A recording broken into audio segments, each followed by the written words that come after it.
Welcome back. Think about this for a moment. Have you ever watched an elderly couple on the dance floor? They separate and come together seamlessly. They respond to cues that no one else can see or sense. It looks so effortless, so smooth, so beautiful. Dr. Tim Jordan says that this metaphor best describes how we should all be building our relationships. It's especially important as we move into the holidays. Dr. Jordan, it's really good to see you. How are you? Yeah, good to see you too. So connect the dots back to the elderly couple dancing here. What do you mean by that?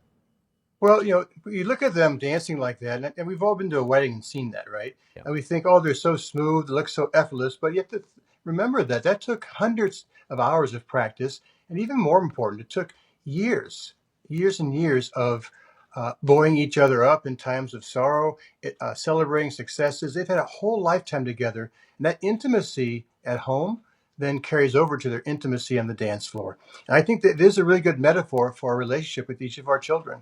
Let's start with some of the connects that we can gain from this kind of thinking. Think about an infant, a little 3-month-old in an infant seat. And a parent comes up and the baby looks, so you look back, and then the baby smiles, you smile back, the baby coos, you coo back. And both of them lead and follow in this nice, beautiful rhythm. It's a beautiful thing. And that's the very first dance, relationship dance that we'll ever experience. And that dance, that relationship becomes a template for every future relationship, knowing that they are loved and important, and they can get into a nice rhythm with someone. And that continues into, as you said, toddlerhood, the teenage years for your sons and daughters too. A toddler comes up and they're grabbing onto your leg at a holiday party, and then they go off and they explore, then they come back and they want some more reassurance, and then they go back out in the world. So it's that connect, disconnect, and knowing that there's going to be somebody there that they can rely on.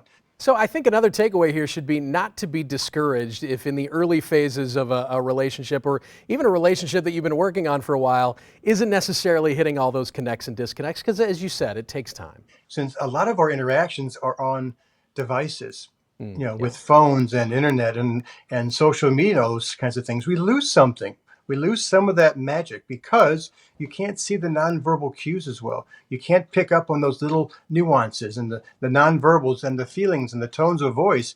And I think we're losing some of that magic because of that. And that's why I thought it'd be good this morning to talk about this, because the holidays are approaching, and maybe families can start to set some intentions about how can we have some device interrupted time. There's no interruptions when we're together, when we're eating together, when we're playing together, when we're playing card games. No matter what they're doing together, maybe they can make some intentions about how can we have that time so that we're fully with each other. Yeah, we desperately need it right now. Dr. Jordan, thank you so much. We always appreciate your insight.